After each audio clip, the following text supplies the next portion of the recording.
মঙ্গলবার রংমালা এডিসি ভিলেজের সরকারি ভূমিতে অভিযান চালিয়ে ৯৫,০০০ গাঁজা গাছ ধ্বংস করল বিশ্রামগঞ্জ থানার পুলিশ। এদিন সকাল থেকে বিকেল পর্যন্ত বিশ্রামগঞ্জ থানার ওসি সুবিমল দেবনাথের নেতৃত্বে টিএসআর ও এসপিও জওয়ান অভিযান চালায় রংমালা এডিসি ভিলেজের শান্তারামপাড়া, চন্দ্রমুড়া, বৃন্দাবন পাড়া সহ বন দপ্তরের বিভিন্ন জায়গায় অভিযান চালিয়ে গাঁজা গাছ ধ্বংস করে।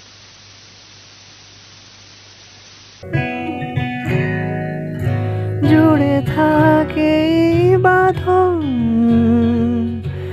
আপনার চেয়েও আপন,